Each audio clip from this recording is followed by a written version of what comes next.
بسم الله الرحمن الرحیم. ورونو خوندو اجازه راکړئ چې لومړی د انتخاباتو په ارتباط څه عرایض ولرم، بیا به ستاسو پوښتنو ته د ځواب لړۍ پیل کړو.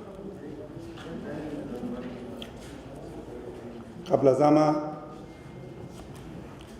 از حمایت‌ها و محبت‌های ملت مؤمن و خداپرست خود صمیمانه سپاسگزاریم.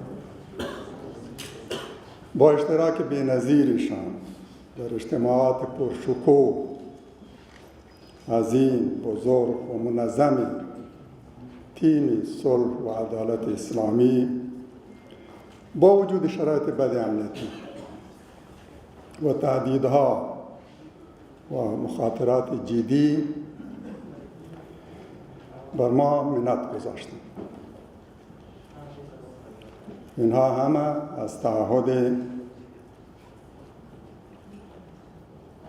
ملت ما به اسلام و حمایتشان از شعار صلح و عدالت اسلامی نمایندگی می‌کنند. ملت مؤمن و دلیر ما همواره در طول تاریخ ثابت کرده که برای اسلام آزادی، استقلال، حکومت برخواسته از اراده مردم و تأمین حاکمیت ملی و استحکام وحدت ملی به هر قربانی آماده بود. تمامی آنهایی که در تأمین امنیت این اجتماعات برگزاری انعکاس درست و بی‌طرفانه آن در رسانه‌ها سهم شایسته داشتند، مراتب امتنان عمیقمان را اظهار می‌کنم. مخصوصاً از خواهران و برادران عزیزی که در خانواده پدر و همسرش برای اغراض منحط مادی دنیوی و تیم دولتی پیوستند، ولی او به حکم ایمان و عقیده‌اش از تیم صلح و عدالت اسلامی حمایت کرد، در اجتماعات شرکت نمود و به نفع آن رای داد. بیش از همه سپاسگزاریم و به همت و ایمان و شهامتشان سلام میکنم. باید عرض کنم که ما از کمپین انتخاباتی خود کاملا راضی و خرسندیم. معتقدیم که به همه اهداف خود نائل شدیم. آنچه را باید از این کمپین در 2 ماه حاصل می‌کردیم حاصل کردیم. در جریان 2 ماه کمپین انتخاباتی تقریباً حدود 50 اجتماع خرد و بزرگ، پرشکوه، منظم و اشتراک خیلی پررنگ مردم در تمامی ولایات کشور داشتیم. این 50 اجتماع 2/5 تمامی اجتماعات در این 2 ماه گذشته بود. باقی نامزدها و تیم‌ها جمعاً کمتر از 80 تجمع انتخاباتی داشتند. اجتماعات ما از هر ناحیه‌ای، از هر لحاظی بزرگتر، پرشکوه‌تر و منظمتر از تمامی باقی تیم‌ها بود. یقیناً که دستاورد ما چشمگیر بود. با توجه به اجتماعات پرشکوه تیم ما در شرق و غرب و شمال و جنوب کشور و مخصوصاً در کابل که تفاوت چشمگیری با جلسات سایر تیم‌ها داشت. با توجه به این بود که 2 تیمی دولت ساز و ثبات و همگرایی به طور مکرر تلاش ورزیدند که با هم به توافق برسیم و چون تیم واحد عمل کنیم. هر دو تیم پیشنهادات چرب، شفاهی و تحریری داشتند. از 35 تا 45% پست‌های دولت آینده را و شمول وزارت‌های کلیدی و حتی ریاست امنیتی ملی، ریاست اجرایی، ریاست شورای عالی دولت به عنوان عالی‌ترین مرجع تصمیم گیری در دولت آینده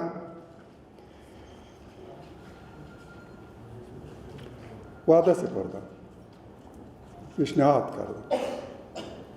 حتی یک تیم از دیپلمات عالی یک کشور خواست میانجیگری کنه و به عنوان ضامن و شاهد عمل کنه. تماس گرفت ولی ما نپذیرفتیم. بر دو تیم گفتیم که در صورت حذف شرط استیکر بر تذکره ها، در صورتی که بپذیریم از حال تلاش میکنیم شرط نصب استیکر بر تذکره ها را حذف کنیم، زمینه سازی برای شرکت هر افغان واجد شرایط در انتخابات و اقدام مشترک، تصمیم واحد، غرض جلوگیری از تقلب، به تشکیل تیم واحد حاضر و این هم در صورتی که جایگاه ریاست جمهوری در نظام آینده دقیقاً شبیه به جایگاه رئیس جمهور در هند و در پاکستان باشد و صلاحیت اجرایی همه در دست صدر اعظم. تصمیم میرم پس از موافقه شما شورای عالی تصمیم حزب خواهد کرد.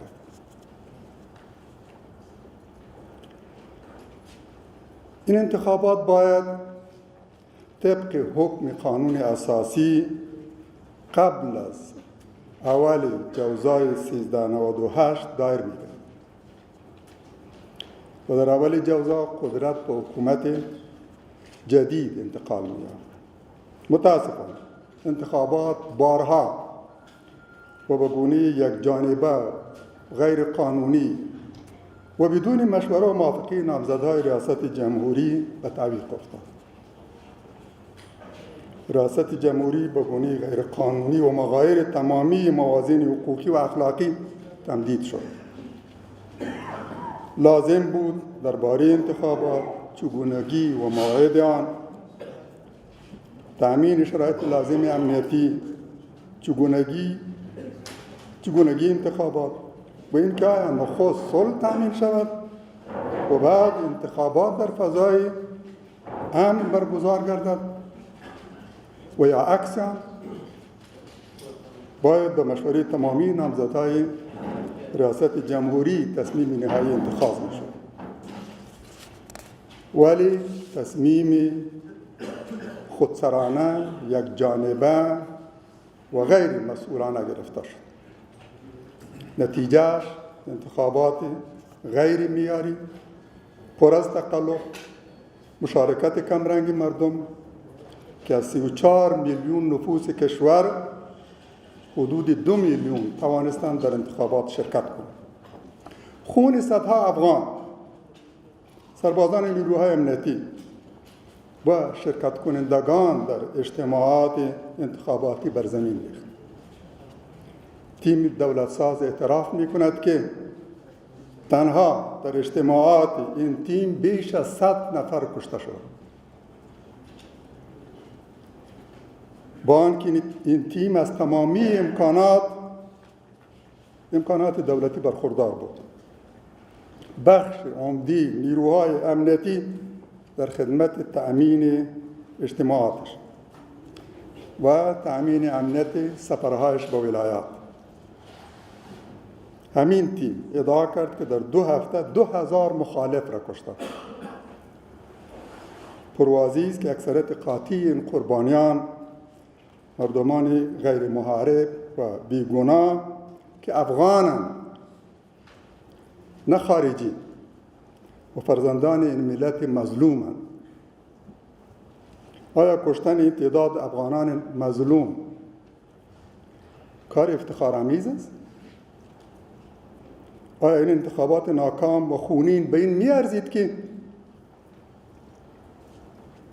خون این تعداد از افغانان به ناحق به زمین بریزد؟ اگر زمامداران حکومت به هر قیمتی و هر صورتی خواهان ابقا در قدرت بودند، میتوانستند مثل سابق به طور غیر قانونی به کرسی اقتدار محکم بچسبند و دهها بهانه و توجیه دروغین جعل کنند. چرا عوض آن رای خونین را انتخاب کردند؟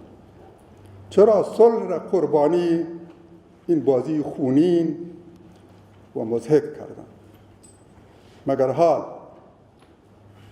از موضع نیرومندتر وارد مذاکرات خواهند شد و یا از موضع خیلی بدتر و ضعیفتر از سابق؟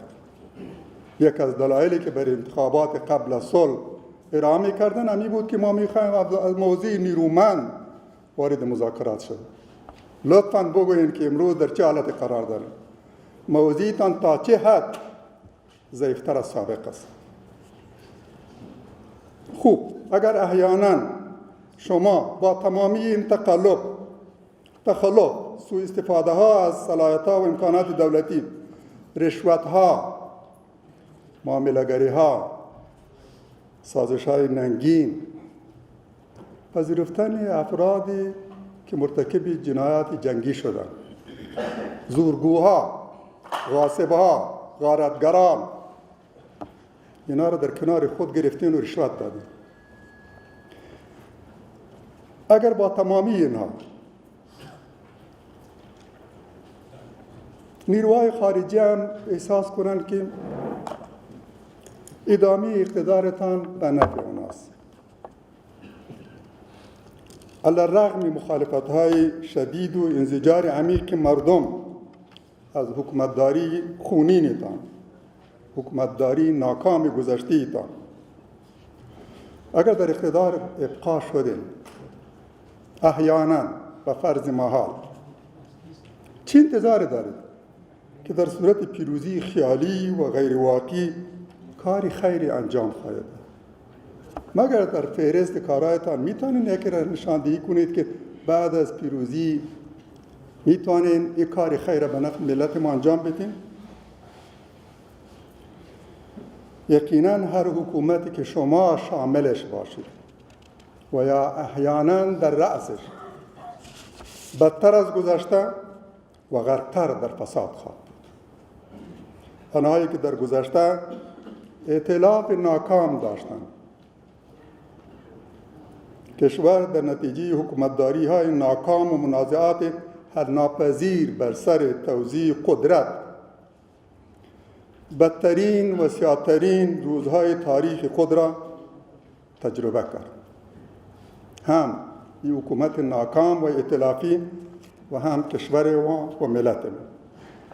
آیا تضمین وجود دارد که این گروه ها بار دیگر و متصل اعلان پیروزی کاذب و دروغینشان تجارب تلخ گذشته را تکرار نکنند؟ اسلوبی را که شما آقایون برای رسیدن به قدرت اختیار کرده اید، آیا هیچ انسان شریف و افغان عزتمند گاهی آن را اختیار خواهد کرد؟ معتقدم که اگر رسیدن به قدرت مشروط با آن باشد که کسی در پای بیگانه بیفتد، کشورش آزادی، استقلال و حاکمیت ملیش را پامال شود، پامال و حاکمیت ملیش پامال شود. حکومت شبیه حکومت شما داشتن و باعث ویرانی کشور و قتل صدها هزار انسانی بیگناه گردد. هیچ انسان شریفی هرگز و برای یک لحظه ننگ پذیرفتن این حکومت را نخواهد پذیرفت. من در برابر ملت خود و با پروردگار خود تعهد میکنم که هرگز چنین اقتدار ننگین را نخواهم پذیرفت. میپرسیم در همین دوران دو ماهی کمپین شما چند حمله شبانه از سوی قطاعات 01 و 02 به هدایت و دستور و موافقه شما انجام شد و چند هزار افغان بیگناه در حال کشته شدند که به خواب عمیق فرو رفته بودند، به خوابی که دیگر تا قیامت از آن بیدار نخواهند شد. در خوگیانی، جلال آباد، میدان، غزنی و دهها ولایت دیگر آیا گاهی این عملیات را محکوم کرده اید؟ آیا حرفی در رابطه به مجازات و محاکمه آمیرین و عاملین این عملیات وحشیانه و صفاکانه بر زبان داشته اید؟ آیا با وجود این همه انتظار حمایت از افغانای غیور را دارید؟ تقلب شرم‌آور در این انتخابات، استفاده بی‌دریغ از امکانات و صلاحیت‌های دولتی از سوی تیم حاکم که وزارت‌ها، ولایت‌ها، سفارت‌ها، ریاست‌ها، موترهای زیری و حتی زمین برای ساختن شهرک‌ها را چون رشوت پرداختند و از انتخابات در واقع مارکت ضمیر فروشی ساختند. ناکامی دولت در تأمین امنیت رای دهندگان، محروم ساختن افراد واجد شرایط از مشارکت در انتخابات با وضع شرایط نامعقول، غیر قانونی و ظالمانه چون نصب استیکر بر تذکره‌ها که عده زیاد افغانان را از مشارکت در انتخابات محروم کردند. فهرست‌های جعلی و ناقص، محروم کردن مهاجرین، 6 میلیون مهاجر، در حالی که این مهاجرین یک بار در انتخابات شرکت کردند. چرا در این نوبت اینا هم از مشارکت در انتخابات محروم شدند؟ محروم کردن بیجا شده های داخلی و اهالی مناطق ناامن و مناطق همجوار هم، استفاده از وسایل بایومتریک غیر معیاری و ممد تقلب که در تقلب کمک کنند نه مانع تقلب شد. مداخله های بیرونی در انتخابات، قرارداد با کمپانی خارجی که نه تنها بی‌طرف نیست بلکه کمپانی نیمه دولتی بوده و حکومت جرمنی از سهامداران 25% این کمپانی است و دهها مورد دیگر تقلب و جرایم انتخاباتی برای بدنامی مردم سالاری مزعوم کافی نیست؟ میپرسیم چرا ثبت نام و رایدهی همزمان و آنلاین نبود با وجود تعهدی که با نامزدهای ریاست جمهوری داشتند؟ چرا نتایج مستقیما به سرور مرکزی انتقال نیافت فوراً و در پایان روز رایدهی؟ چرا جریان رایدهی همزمان قابل دسترسی به تمامی نامزدان نبود؟ چرا این نتایج نخست به یک آدرس مجهول الهویه و نامعلوم انتقال یافت و پس از دستکاری و تصرف در آن و با تأخیر غیر قابل توجیه به سرور مرکزی انتقال می شود؟ چرا نتایج یک محل و ورق مربوطه‌اش با آدرس ده‌ها محل دیگر ثبت شدند؟ اسنادش در پایان این صحبت در اختیار شما میگذاریم.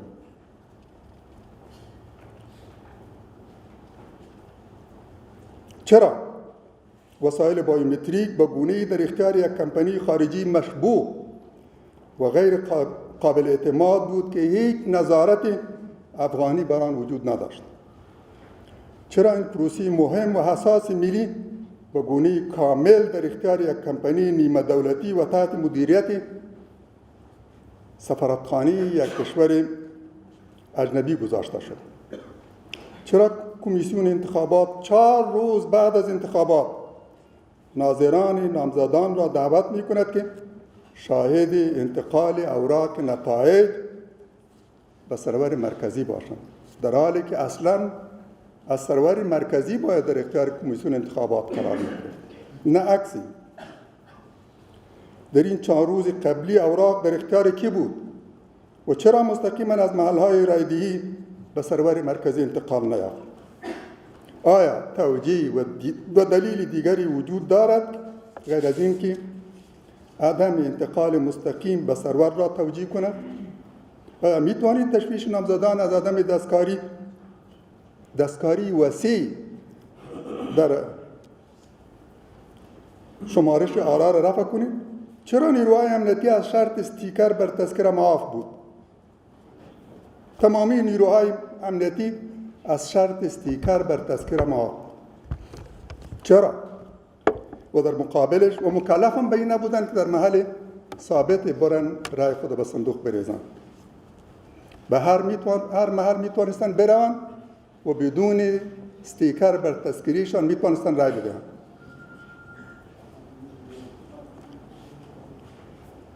ولی در مقابلش صدها هزار افغان دیگری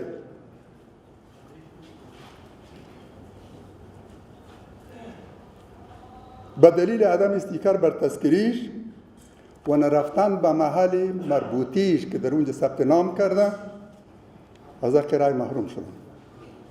آیا دلیل غیر از این برایش تراشیده میتوانیم که یکی به تیم دولتی رای میدهد و دیگری به تیم غیر دولتی؟ فقط همین باعث بود که یک طرف محروم شد و طرف دیگری مستثنا قرار بگیرد و مکلف به ارائه استیکر بر تذکریش نباشد. چرا صدها هزار افغان واجد شرایط و آنان که خواهان مشارکت بودند و به محل رایدهی هم رفتند ولی به دلایل نامعقول و غیر قابل توجیه از حق مسلم رایدهی محروم گردیدند به دلیل عدم استیکر بر تذکریش، عدم ثبت نامش در فهرستا و یا دیتابیس. 10,000 افغان رفتن به محل رایدهی، نامشان را در فهرستا نیافتند. اگر در فهرست یافتند در دیتابیس نبود. بعد از نیمی روز کمیسیون می‌نشیند، به اشتباه خود متوجه می‌شود و اعلان می‌کند که خوب می‌تونید با وجودی رای بدهید، در حالی که همه دیگر محروم شدن، همه دانستن که حق رایدهی را ندارن، رفتن به خانه‌هایشان برنگشتند.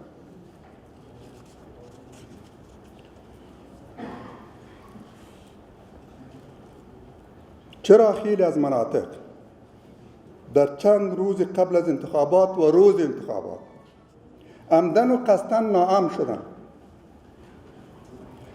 10 ولسوالی مثل اهل شنگ و اهل انگار در لغمان. نامهای ولسوالی ها را بعداً خواهیم گرفت. چرا انتخابات در بدترین شرایط جنگی و ناامن برگزار شد؟ چرا دولت آن را قبلا در موعد قانونیش در 9 ماه گذشته و در شرایط نسبتاً با امن برگزار نکرد؟ چرا انتخابات را به شرایط سازگارتر موکول نکرد؟ مسئولیت عدم تأمین امنیت به دوش کیست؟ این همه خونهایی که ریخته شد مسئولش کیست؟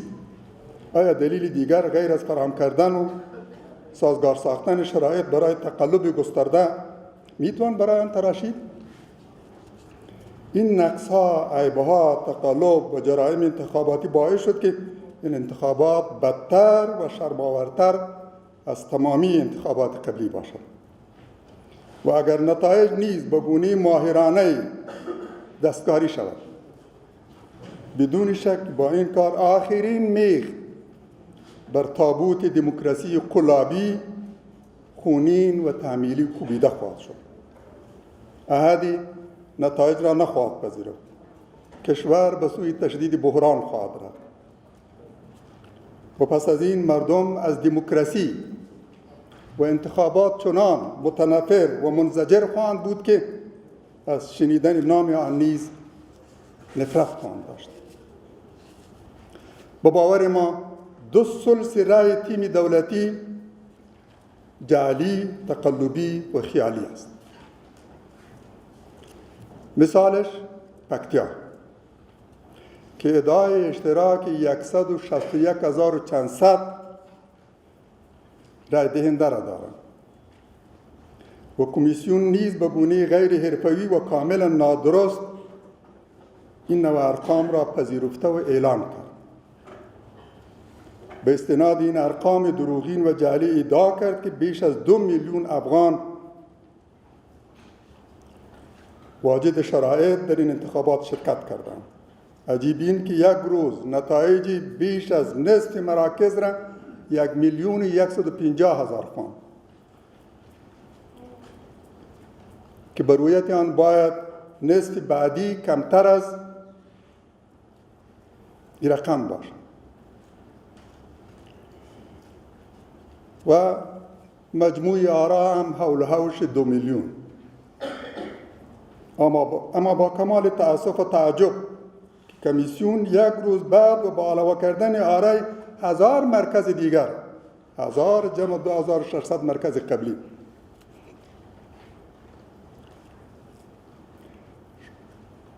شمار رای دهندگان را به بالاتر از 2 میلیون رساند. افغانان به این باورند که این ارقام کاملا غیر واقعی و جعلی بوده و برای آن پرداخته شده که انتخابات نامشروع و دموکراسی تحمیلی و قلابی را معجل جلوه دهند و حضور نیروهای اجنبی را توجیه کنند و مشروعیتی برای حکومت بعدی مولود مصنوعی انتخابات تقلبی فراهم کنند. چلنج میده اگر کسی توان ثلث امتداد کارت رای را که در پکتیا و خیلی از ولایات و ولسوالی‌های دیگر به نفع تیم دولتی درج اوراق نتایج شده به رویت عکس و رنگ انگشت، نشان انگشت، اثر انگشت و رنگ انگشت، هر دو واقعی و غیر جعلی ثابت کند، حاضرم نتایج انتخابات را بپذیرم. به عنوان مثال چون 2 نمونه از بقیه ولسوالی‌های پکتیا که همه وضعیت مشابهی دارند، زرمت و روحانی بابا را در برابرتان میگذارم. ادعا میکنند که بیش از 24,000 رای در زرمت و 9,999 رای، اشار 99 را فراموش کردم، 9,999 رای، یعنی یکم هزار، دقیقاً یک کم در روحانی بابا در صندوق‌ها ریخته شده، در حالی که دولت در روحانی بابا نه ولسوال دارد و نه ولسوالی. ولسوالش در گردیز مستقر است از سالها به این طرف. ولسوال و ولسوالی هر دو در گردیز و در روحانی بابا نه ولسوال و اداری وجود دارد و نه هم ولسوالی.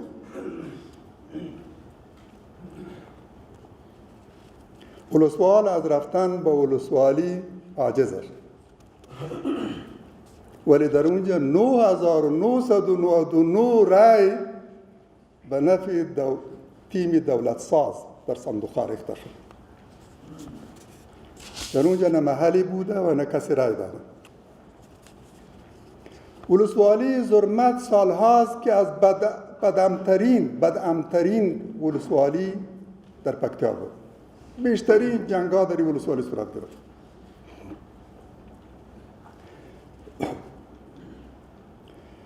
سلطه دولت هم در این اواخر فقط در یک محدوده 3-4 کیلومتری خلاصه میشه.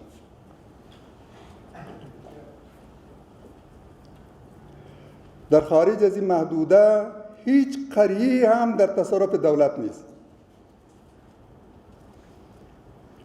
هیچ محل رایدهی هم در این قرای زرمت وجود نداشت. در این ولسوالی فقط مامورین دولت رای دادند. حتی دکاندار هم از رای دادن خودداری ورزید به دلیلی که مطمئن نیست که این نظام و اداره دوام میکنه. فردا طالب وارد میشن و با تهدید و خطر مواجه میشن. حتی دکاندار هم حاضر نشده، فقط مامورین دولتی رای دادن. من از یکی از دوستا از زرمت دیشب پرسیدم که در زرمت چند رای داده شده باشه. گفت اگر 400 رای هم باشه خیلی زیاد است. از 24,000 و چند صد اگر فقط 400 رای هم در زرمت در صندوق‌ها ریخته شده باشد مبالغه است. با وجود استفاده های سوء از امکانات دولتی و تمامی رشوت هایی که دادن، رشوت وزارت، ولایت، سفارت، ریاست،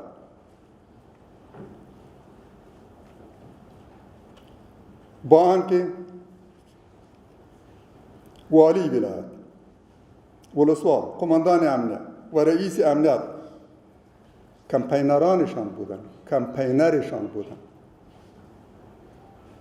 به خرید و فروش ضمیرها پرداختند. با همه اینها اگر آرای غیر بایومتریک باطل تلقی شود، شمارش آرا بایومتریک باشد، به گونه شفاف و به رویت عکس و اثر و نشان انگشت، در این صورت ما نتایج را میپذیریم و به تیم پیروز هم تبریک میگوییم. در غیر آن نه ما و نه هیچ کسی دیگری نتایج را خواهد پذیرفت و نه حکومتی را که در نتیجه تقلب بر ملت ما تحمیل میشد. تیم دولتی از هیچ عمل غیر اخلاقی و خلاف قانون در این انتخابات دریغ نورزیدند. حتی از تهدید اجتماعات تیم‌های دیگر، حتی از انداخت مرمی هوان، حتی از حمله بر کاروان‌هایشان. اونا با هلیکوپتر می‌رفتند. یک هلیکوپتر نه بلکه چندین هلیکوپتر دیگری اونا را مشایعت می‌کردند. از یک ولایت به ولایت دیگری که بگذارن، از مرکز به ولایت را که بگذارید، حتی از قصر تا خیمه لوی جرگه، از یک قصر تا قصر دیگر هم. در کابل، در پایتخت و در اثنایی که از یک قصر به قصر دیگری از طریق هوا می رفتن، چند ساعت هم همه شهر کابل میدان هوایی فلک.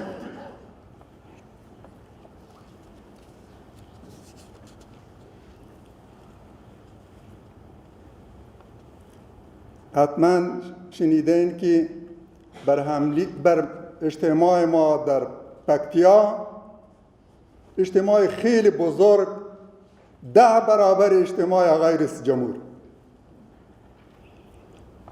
و در محلی که چند روز قبل یک اجتماع خرد و کوچک را آقای رئیس جمهور در اونجا داشت، یعنی که امترین نقطه در گردیز بود.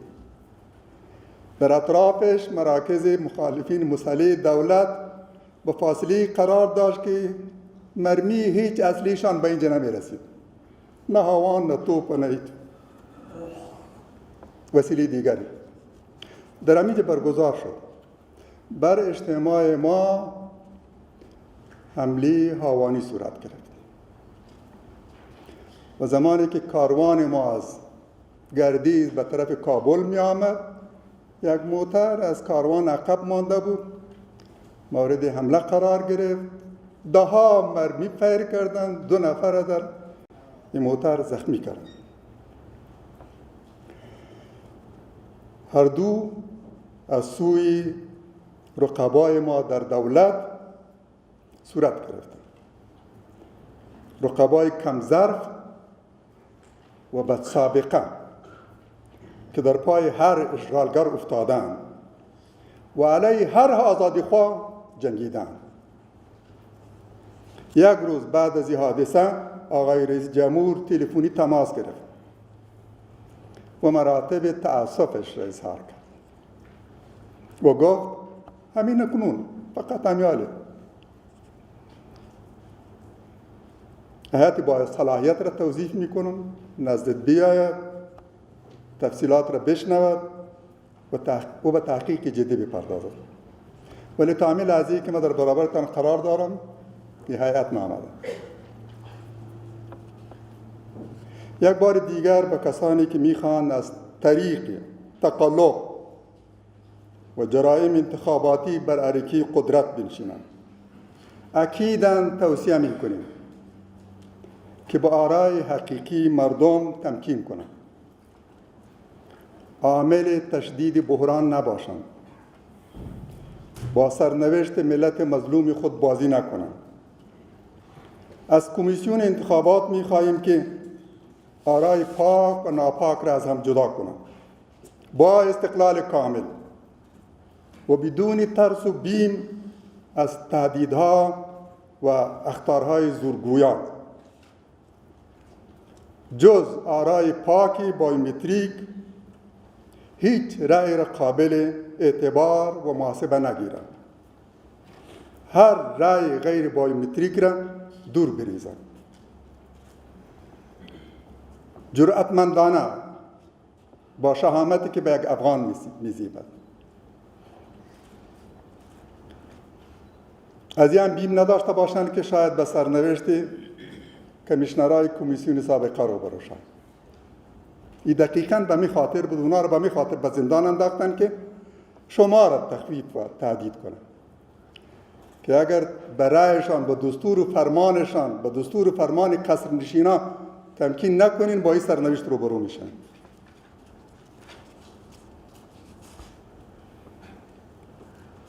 از این بیم نداشته باشین.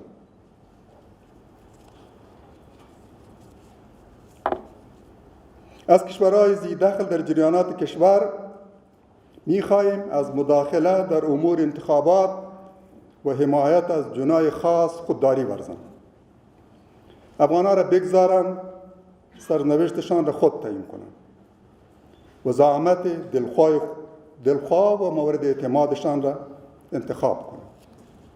راه حل بحران، نجات از این وضع فقط تمکین برای مردم، انتخابات شفاف و عادلانه، اعلان نتایج واقعی و سپردن قدرت به کسی که اکثریت مردم بر او اعتماد کرد. باید این تجارب ناکام گذشته تکرار نشن، نه دولت و نه نیروهای خارجی. بس است. باید اعتراف کنین که استراتژی نظامی تان هم ناکام بوده و استراتژی سیاسی تان هم. امیدواریم که این انتخابات ما را به سوی تشدید بحران نبرد. همه اطراف ذی دخل، همه کاندیدها، همه تیمها تعهد کنند که برای مردم تمکین میکنیم و نتایج را میپذیریم. کمیسیون انتخابات هم اگر میخواد نامشان در تاریخ به عنوان افراد با شهامت ثبت شود، بدون ترس و بیم نتایج واقعی را اعلان کنند و محکم بیستند و از هیچ کسی خوف و بیم نداشته باشند. موفق و سربلند باشند.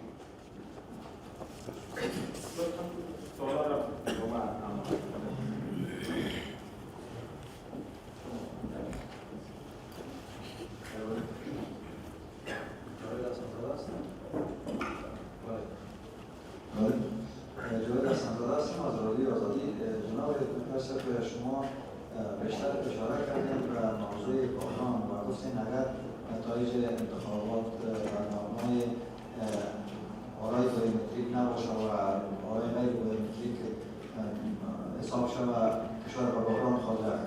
عکس العمل شما اگر این آرا شما شود چی خواهد بود و هدف شما در بحران چی است؟ اگر نتایج واقعی اعلان شود ما میپذیریم. اگر تنها آرای بایومتریک شده حساب شود، شفاف و عادلانه حساب شود، ما میپذیریم. در غیر آن نه آرا را میپذیریم و نه حکومتی که در نتیجه آرای تقلبی بر ملت ما تحمیل شد. چی میکنیم؟ اجازه بدین که کمی صبر کنیم، نتایج اعلان شد. ترجیح میدیم که تصمیم یک جانبه نباشه، ما به تنهایی تصمیم نگیریم و به اشتراک بقیه نامزدها که اونا هم بر تقلب اعتراض دارند و به انتخابات از امو دیدگاهی می نگرند که ما می نگریم. با اینا جمعاً یک تصمیم مشترک داشته باشیم و به اقدام مشترک بپردازیم. بله. ډېره مننه. زه میرویس رامزوی له کابل نیوز نه. تاسو مخکې تر څه په ویناو کې مو وویل چې ځینې نمایندان او ځینې انتخاباتي ټکټونه ځینې قاتلین خپلو ټیمونو سره یو ځای کړي دي. که دغه مشخص کړئ چې دغه څوک دي او کوم ټیمونه دي او بل اجازه راکړئ د اول سوال ته ځواب وایم بیا به راځم. د قاتلینو پوښتنه کوي که د هغو چې قاتلین خپل خوا کې نیولي کوم یو؟ زه فکر کوم قاتلین هم څرګند دي او هغه چې قاتلین یې په خپل غیږ کې نیولي هغه هم څرګند دي. ملت ته دومره څرګند دي چې وضاحت ته ضرورت نه لري. الحمدلله زموږ ټیم متحد دی، چا سره معامله نه ده کړې. بدنامې څېرې زموږ په ټیم کې نشته. چا سره هم د قدرت د ویش د وزارت و ولایت ژمنه هم نه ده کړې. او تعهد مو همدا ده چې اقتدار به اهل ته سپارو، هغه چې بد امتحان یې نه ده ورکړی، هغه چې په خیانت، غارت، فساد، وطن پلورنې، دین پلورنې، ملي او دینی ارزښتونو پلورنې باندې متهم نه دي. ځمکې نه دي غصب کړي، قتلونه یې نه دي کړي، خیانت یې نه ده کړی، بانکونه یې نه دي لوټلي، بده سابقه نه لري. موږ به یوازې دغسې اهل کسانو ته اقتدار سپارو. د همدې لپاره مو له ائتلاف ډډه وکړه او د همدې لپاره به تاسو زموږ په جمع کې داسې څوک ونه ګوري چې ملت ته یې بد امتحان ورکړي. دا مو تعهد ده، په خپل تعهد کلک ودرېږو. د داسې کسانو د نوم اخیستنو ضرورت هم نشته چې قاتل، جانی، جنگی جنایتکار، قاچاقبر، حتی تورن متهم او زندانی شوی دا هم خلاص کړي په خپل خوا کې او غېږ کې نیولي. دا ټول ملت ته څرګند دی. دوم سوال مو هم مهرباني وکړئ. ډېره مننه. دویمه پوښتنه دا ده ډاکټر صاحب، تاسو د انتخاباتو په ورځ وویل چې ما خپله رایه بغیر د بایومټریک سټیکر نه وکاروله. په داسې حال کې چې ستاسو دغه خبره کمیسیون رد کړه او وویل چې د حکمتیار صاحب سټیکر شوې ده تذکیره او خپل نمبر یې وویلې. څنګه کېدای شي تاسو خبر ته ومنل شي او که د کمیسیون مننه؟ زما خبره مو ومنئ او د کمیسیون خبره دواړه صحیح وایي. زه دا تذکره لرم، سټیکر هم ورباندې لګېدلی، په همدغه حوزې کې زما نوملیکنه هم شوې، هملته تللی یم، رایه مې کارول او ما د خپلې تذکرې کاپي وړاندې کړ، عمدن و قصدن، چې وګورم د انتخاباتو کمیسیون مامورین په دې محل کې زما له دې کاپي تذکرې سره څه کوي. پرته له دې نه چې څه پوښتنه یې کړې، پرته له دې نه چې اعتراض یې کړی، له ځنډ پرته ما ته موقع راکړې چې خپله رایه وکاروم او ما په همدې استناد کړی او خلکو ته مې ویلي دي، لکه چې مې مخکې تاسو ته ویلي وو، د سټیکر شرط وضع کول د تقلب ممد ده، د سلګونو زرو افغانانو د رایې ورکولو له حق نه د محرومولو وسیله ده.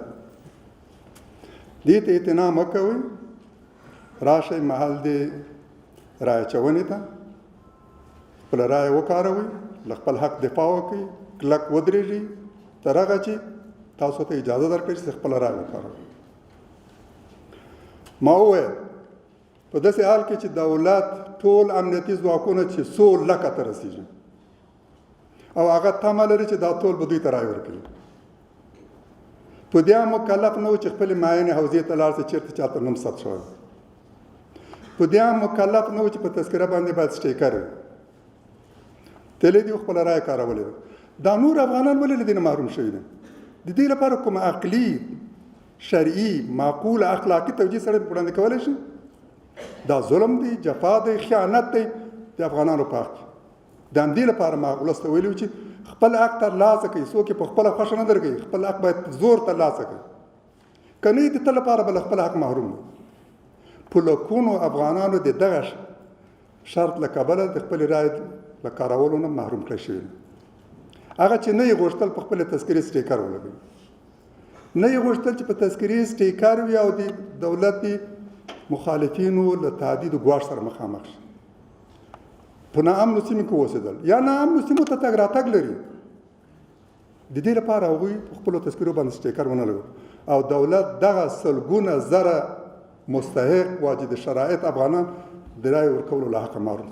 زه تعجب کوم چې په دې باندې یو څوک اعتراض کوي. دلته چې د چا ماغزه بوس نه وي نو هغه به له دې موضوع نه، له دې شرافتمندانه موضوع نه په کلکه دفاع او حمایت کوي. د دې په ځای چې تاسو د تقلبکارانو حمایت کوئ او د ټولو هغو افغانانو چې د خپل حق نه محروم شوي دي دې په خلاف رایې ورکوئ، په کار خو دا وه چې تاسو د مظلوم خواته ودرېدلی وئ، د دغه ظالمانه تصمیم او شرط مو مخالفت کړی. تشکر آقای حکمتیار. من نادر اشکان هستم، خبرنگار تلویزیون آبزو. در 4 روزی که از انتخابات گذشت از ستاد دانشمند بررسی‌ها و کارهایشان اعتباری انجام دادن، میشه بگوییم دارای لازم در رسیدن به کرسی ریاست جمهوری شما به دست آوردین یا خیر؟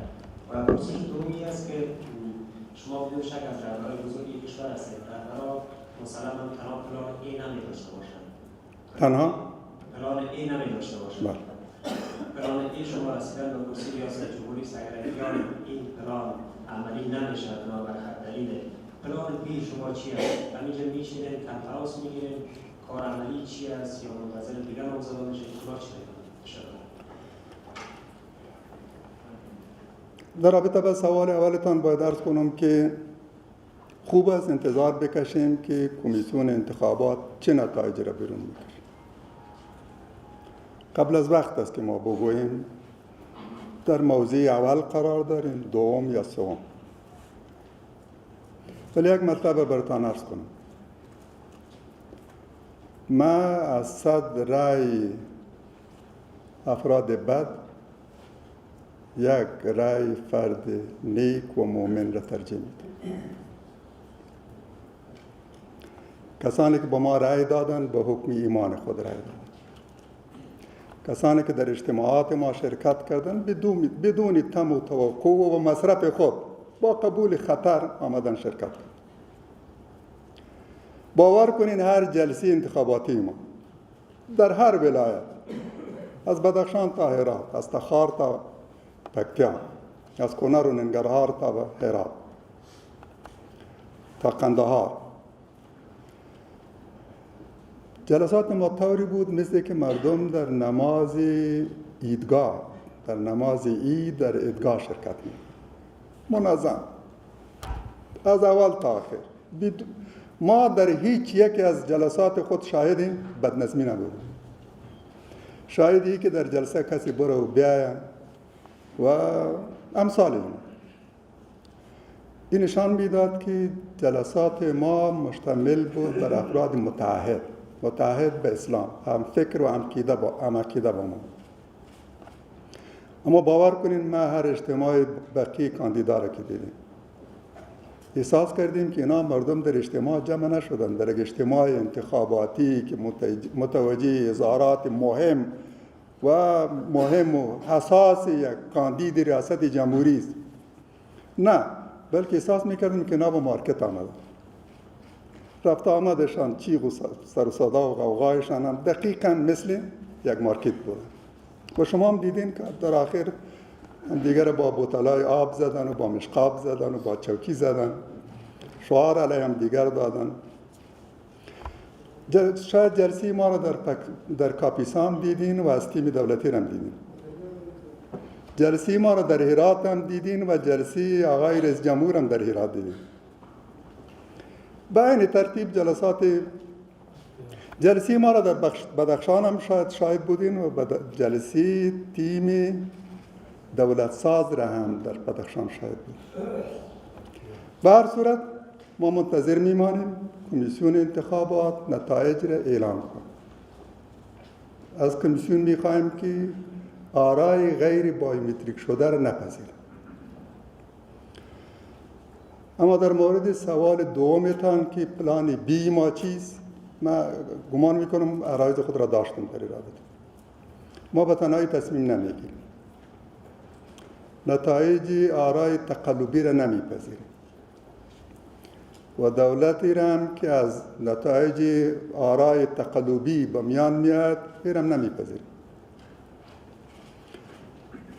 و اما تصمیم نهایی را مشترکاً با بقیه کاندیدا میگیریم در رابطه به چگونگی اقدام و عکس العمل. با اونا به تفاهم می‌نشینیم و تصمیم نهایی را میگیریم. ممکن هم دیگه مرا وادار نکنین که حتما یک پیشگویی کنم.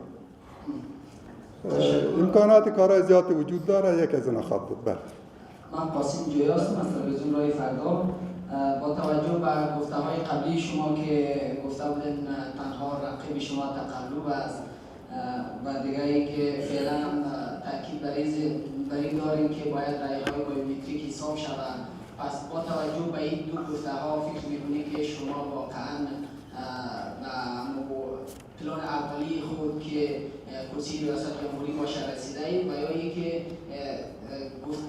سر گفته‌های قبلی خود پافشاری دارید که اگر تقلب شود و با کرسی نرسیم دوباره ممکن به سنگر برگردیم. اگر واضح‌تر بگویید این باشه.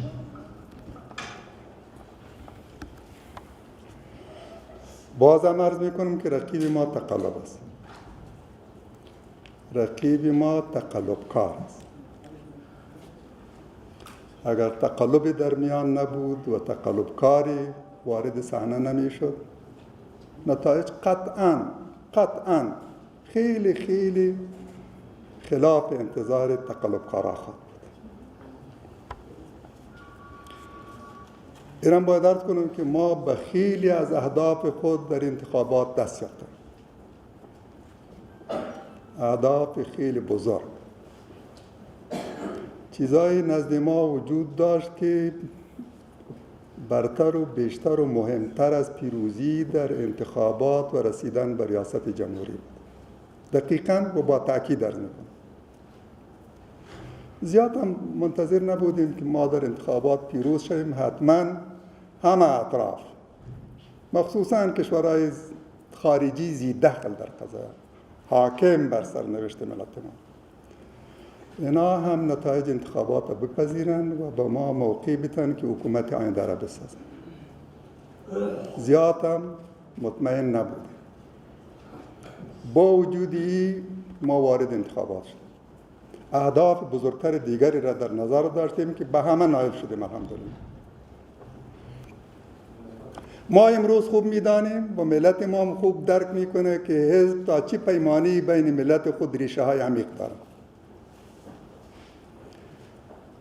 در شمال و جنوب، در شرق و در غرب، یگانه حزب ملت شمول در این انتخابات ثابت شد که فقط و فقط حزب اسلامی است.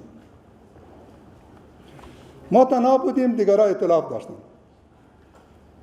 لطفاً برین یک بار نتایج همی اجتماعات ما را با اجتماعات همی ائتلاف ها مقایسه کنید. دیگرها چند گروه با هم یک جا شد. امکانات دولت هم در اختیارش. برای ما این پیروزی بسیار بزرگ بود. امروز افراد حزب هم میدانند که تنها در یک ولایت نیستند بلکه در همه ولایات. ملت هم درک کرده که یک حزب نیرومند ملت شمول که چتر و محور است برای همه اقوام فقط حزب اسلامی است. یک حزب پاک که بدنام نیست، امتحان بد نداره، در این حکومت‌های ناکام شریک نبود، ناکام، دست نشانده، در خدمت اجنبی، دشمن ملت، قاتل مردم، غارتگر، در این حکومت‌ها شریک نبودن. ما میره به اثبات رسانیم. باور کنین که اگر برتان عرض کنم که من یک مناظری را که داشتم میلیون ها افغان دید در داخل و خارج. ما ایره هم مهمتر از پیروزی در انتخابات و رئیس جمهور شدن میشمارم. من شاهد بودم که برای مناظره 10,000 کامنت داده شده و بیش از 90% هم مؤید ما بود. مؤید نظرات ما، مواقف ما، طرحهای ما و مطالبی را که ما در اون مناظره داشتیم. برای ما این هم یک دستاورد است. برای احزاب سیاسی و فکری این نسبت به پیروزی در یک انتخابات ناکام، بدنام، در وضعی که از مجموع نفوس کشور از 34 میلیون فقط 2 میلیون در این شرکت میکنن، این ارزشش به مراتب بیشتر است. اما ای که گفتین به سنگر برمیگردم، متاسفانه ایدی وقتی حرف رفتن به سنگر بشنون موهایشان میخیزن و اونا رو واهمه و ترس فرا میگه، چون اینا کسایی هستند که هر اشغالگر آمده در پایش افتاده، رفتن به سنگر و کور تجربه نکردن. با کسانی که رفتن به سنگر و به کو دشمنی داشتن، تحت قماندی اجنبی علی ملت خود جنگیدن. ما از رفتن به سنگر احساس افتخار میکنیم. در گذشته رفتیم و در آینده هم خواهیم رفت اگر ضرورت بفته، اگر شرایط ایجاب کنه، اگر ایمانی ما حکم کنه، اگر اسلام به ما دستور بده.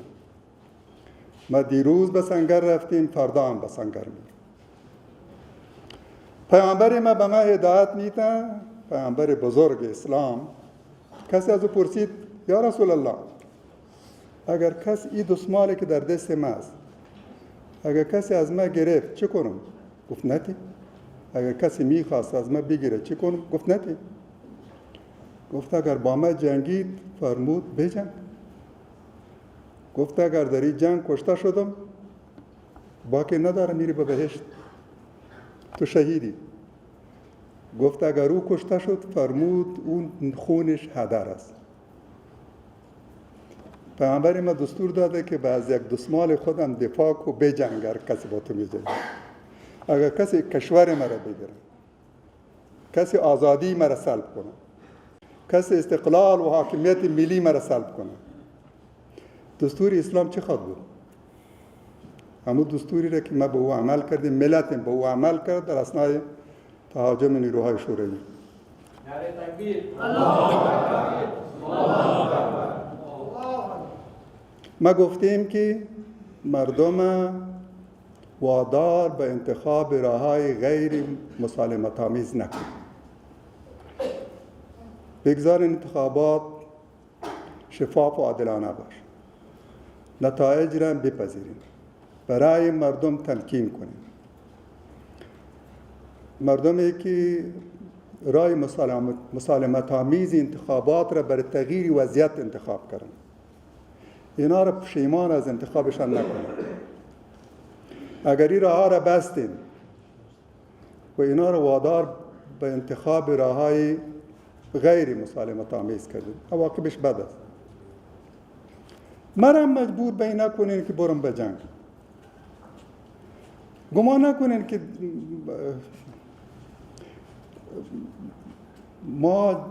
ما تجربه جنگ داریم، ما میتونیم از خود دفاع کنیم. من میپرسم اگر کسی حرف بزنه یا کسی آمد و دیگری را به جنگ وادار کرد، سلاح کشیدنش و یا هم از خود دفاع کرد، مجرم کیست؟ کسی که دیگری را به جنگ وادار میکنه، سلاح میکشن و او را از حقش محروم میکنه. عجیب است که یک کسی میگوید تو که میگویی من از حق خود دفاع میکنم مجرمی، اما اویی که تو را وادار میکنه و حقت زیر پا میگذارم و تو را وادار به جنگ میکنه علیه تو سلاح برداشته، او ملامت نیست. ما اون روز کسی را در تلویزیون میدیدم که در اثنای حکومت‌های قبل از 19 سال در یک ولایت والی بود در هرات. 24,000 هراتی در یک روز در همون زمانی که او والی بود در هرات کشته شد. این جناب می آید و می گوید که چرا یک کسی می گوید که ما با کو میرم؟ حالی تو باید این را بگویی. یه حقیقت است که تو این را بگویی. تو مجبوری، غیر از این چیزی دیگری برای گفتن نداری. این امروز نه در صفحه تلویزیون نمایان بشه. قاتل 24,000 نفر در یک روز. اما ما که میگوییم مرا وادار به جنگ نکنید. برای خدا بگذارین انتخابات شفاف و عادلانه باشه. تقلب در این صورت نگیره. ما راه حل دیگری برای بحران نداریم. ما ملامت هستم. ما بازم یه حرف تکرار میکنم، اگر مجبور شدم به رفتن به سنگر، اسلام از ما خواست، ایمانم حکم کرد، با افتخار کامل به سنگر میرم.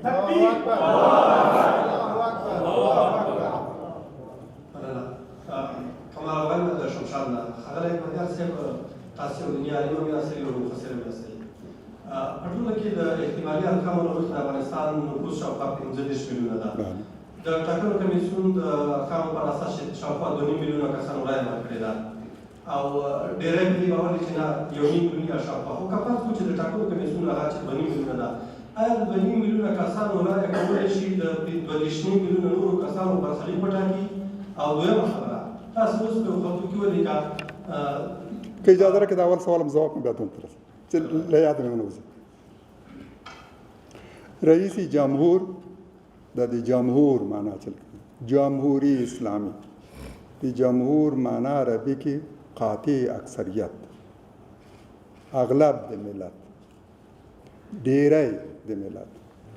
یعنی رئیس جمهور هغه څوک دی چې د ملت غالب اکثریت هغه د جمهور رئیس په توګه غوره کړي، هغه ته رایې ورکړي، پر هغه اعتماد وکړي. ما ته وایي چې 2 میلیونه له 15 میلیونو څو سلنه ده. دا یو غوث اقلیت دی. دا په هیڅ صورت کې د نظام ته مشروعیت نشي بخښلی، نه له شرعي لحاظه، نه له حقوقي لحاظه، نه له اخلاقي لحاظه، له هیڅ پلوه هم هغه رئیس جمهور نه دی چې د ملت اکثریت نه یې غوره کړي.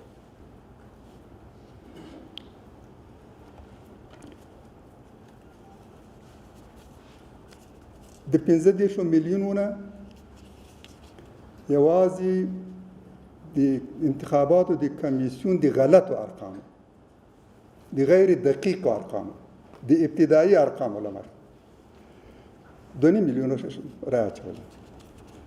رئیس جمهور چې نو ډېر یوسي 1.5 میلیون به وي، ډېر یوسي چې په دې ترتیب هغه بریالی اعلان شي. 1.5 میلیون د 15 میلیونونه کولی شي خپل جمهور رئیس وټاکي او دا ټول ملت د منلو وړ او د ټولو ملت استازی وکیل. جمهور رئیس د ملت وکیل دی او دا د ملت رایه ده چې هغه ته مشروعیت وربخښي. له دې نه علاوه د انتخاباتو کمیسیون چې کوم ارقام ورکړي دا غیر دقیق دي.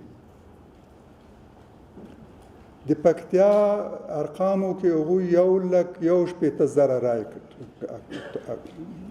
لیکلي دي او په ډېر یقین سره ویلی شم چې په ټولې پکتیا کې به شاوخوا 40,000 کسانو رایې ورکړي، یعنې 1/4 برخه دی. په ډېرو ولایتونو کې ارقام دغسې دي. د انتخاباتو کمیسیون 3 برابره د هغه زیات کړی دی. لکه د پکتیا څخه شاوخوا 40,000 ده او هلته دوی په ارقامو کې 1,61,000 لیکلي. دغسې د پکتیکا حالت، دغسې د خوست حالت، دغسې د کندهار او د هلمند حالت، دغسې د ډېرو نورو ولایتونو حالت. دا ارقام قطعا غیر دقیق دي. د ټولو هغو کسانو شمیر چې په انتخاباتو کې برخه اخیستل تر 2 میلیونه کم دي. دوی ته اجازه ورکړئ یو بل سوال هم خیر خیر دی که جواب وبخیر بیا مننه. دومه پوښتنه مې دا وه چې تاسو مخکې په خپلو خبرو کې دونه وکړله که تاسې د ملت د افغان ملت ازادي ستاسو شي بیا هم مظلوم واقع شي په دغه وخت تاسې بیا هم هغه څه کوئ چې اسلام ته وکړي فکر کوئ په اوس وخت کې افغانستان هر اړخیزه ازادي لري او افغانان مظلوم نه دي؟ افغانان مظلوم دي. له افغانانو سره د یو اسیر ملت په توګه چلند کوي.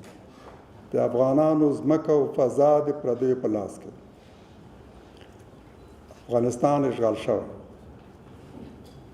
موږ د اشغال په خلاف خپله مبارزه پیل کړه او هغه مهال کابل ته راغلو چې بهرنیو ځواکونو وویل چې موږ له افغانستانه وځو.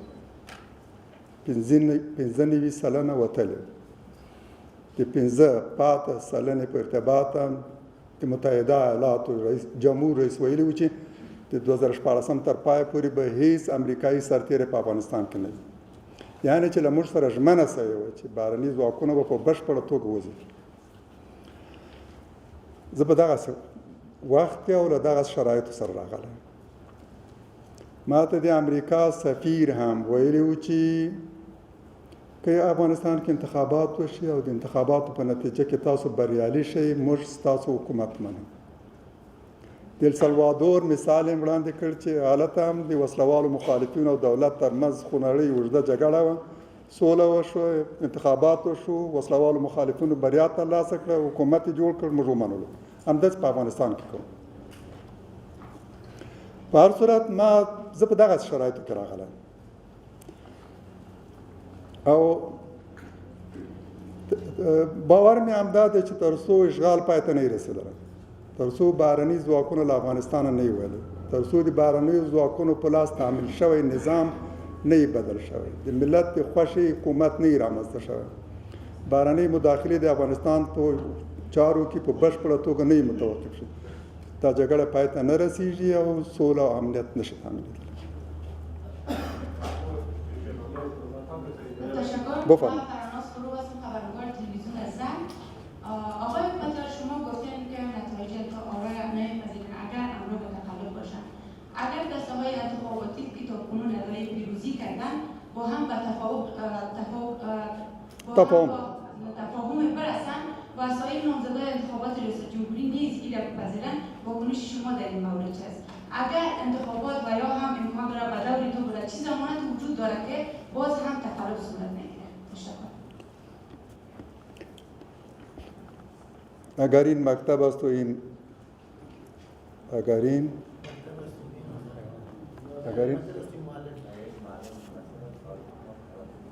اگر این مدرسه است و این معلم حال طفلان خراب می‌بینه. اگر این نظام است و این وضعیتش است، این حکومت است، ما آینده را بیشتر تاریک می‌بینیم. در موردی که آیا احتمال توافق بین چند تیم وجود داره یا نه، خوب است انتظار بکشیم.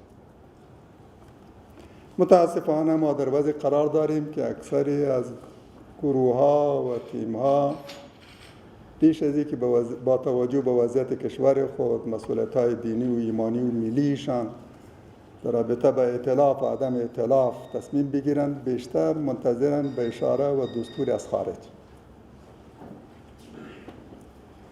به دستور دیگرها با هم ائتلاف میکنند و به دستور دیگرها با هم میجنگند. به دستور دیگرها از هم دیگر جدا شدن بعد از تعهد مؤکد و ائتلاف محکم. از هم دیگر جدا میشن، نه تنها جدا میشن بلکه با هم دیگر میجنگند. باید انتظار بکشیم که آیا احتمال توافق و ائتلاف بین تکت‌های متعدد وجود داره یا نه. و اگر ائتلاف صورت گرفت، توافق به میان آمد، خارجی ها هم را ترجیح دادند، خواستن یک حکومت شبیه وحدت ملی باز در آینده درست کنند، بگذارین ما تصمیم خود وقت بگیریم و اعلان کنیم. از حال تلاش‌های آغاز شده که تلاش‌های آغاز شده و با ما هم تماس‌های گرفته شده. اونایی که تصور میکنن برنده نیستن، با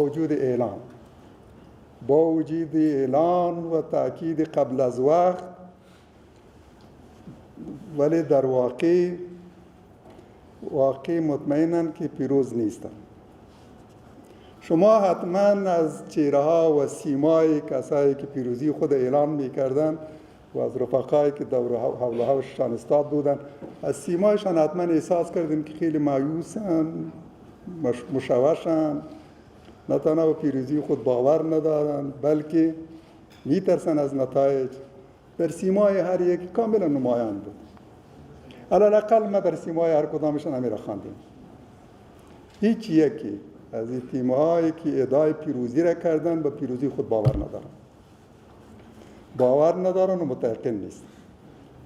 عکس از این موضوع. و می خاطر تماسایی هم گرفتن با ما هم که حال باید بریم به سوی یک تصمیم مشترک. ما هنوز جواب آخری را نداریم. منتظر نتایج است.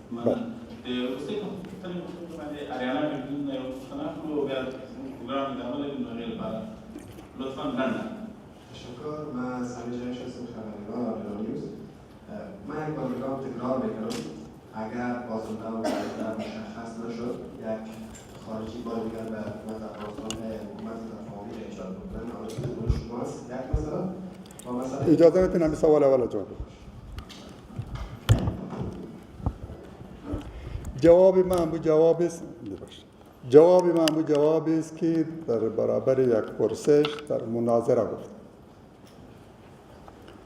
گفتم اگر عوض آقای دکتر صاحب عبدالله می بودم، ما حکومت وحدت ملی را نمیپذیرفتم و این را اهانت به افغانات تلقی می کردم که یک خارجی بیا نتایج انتخابات لغو کنه، برای مردم اهانت صورت بگیره، یک حکومت غیر قانونی خلاف قانون اساسی درست کنه، یک شرکت سهامی درست کنه، قدرت را بین دو طرف تقسیم کنه و یک حکومت ناکام و ناموفقی که باعث همه مشکلات کشور ما بوده بسازه. توصیه و سفارش من امروز هم به همه است که این اشتباه بزرگ و تاریخی را بار دیگر تکرار نکنیم. اشتباه بزرگ، تاریخی، ننگین که نیروهای خارجی بیان وساطت کنن یا وصایت کنن، وساطت نه وصایت، امر کنن، فرمان صادر کنن که ناگزیرین باید با هم دیگر کنار بیاین و یک حکومت شبیه به حکومت وحدت ملی دیگری بسازن. بفرمایید. و سوال دومی است که یک هیئت از کارگردانی سول از طالبان و پاکستان رفتن و خبردار قرار است که امروز به پاکستان بره. آیا شما خوشبین هستید که رسولای سول یک بار دیگر از سر گرفته شود و این سفر از اینا به پاکستان شده چی نزدیک شده؟ مذاکرات حتما و لابد دوباره از سر گرفته خواهد شد. نه امریکا انتخاب دیگری داره و نه هم طالبان. و من متيقن هستم که این جنگ برنده نداره. جز صلح انتخاب دیگری هیچ طرف نداره. صلح یک ضرورت است. همه اطراف مجبورن. امریکا اعتراف میکنه که جنگ را نبرده. آقای خلیلزاد به همه گفت که اگر ما در جنگ دست بالا می داشتیم و جنگ برده بودیم که با ضرورت به صلح نبود. ولی حال که وضعیت به گونه دیگر است. من متيقن هستم که صلح حتما صورت میگیره. ما با حال کسایی تأسف میکنم که از صلح میترسن و همواره با صلح مخالفت کردن. کسانی که مخصوصا از این بیم دارن که در صورت صلح اینا اقتدار خود از دست میدن. توافق بر سر یک حکومت موقت صورت میگیره. جای نظام فعلی را میگیره. این حتمی است. بی جهت به تأخیر افتاد. باید انتخابات هم معطل میشه. و نخست صلح صورت میگیره بعد انتخابات. ولی متاسفانه ایدی غلط کرد. توقعات نادرست داشتن. بنابر توقعات نادرست رای غلط را انتخاب کرد. من باور دارم که صلح صورت میگیره و یک انکشاف خوب است که اگر بار دیگری طالبان متحرک میشه و امریکا هم هیئتش متحرک میشه و اقدامات در رابطه با صلح صورت میگیره. به این باورم هستم که پاکستان چنانچه آقای خلیلزاد میگوید در صلح اینا را کمک کرد و طالبا را هم تا جایی که اثر و رسوخ داشتن بر طالبا تشویق کردن یا در آماده ساختن طالبا و مذاکرات نقش داشتن. این چیزیش که آقای خلیلزاد گفت. به این خاطر است من از این هم تشویش ندارم که طالبا برن به پاکستان یا خلیلزاد میره به پاکستان.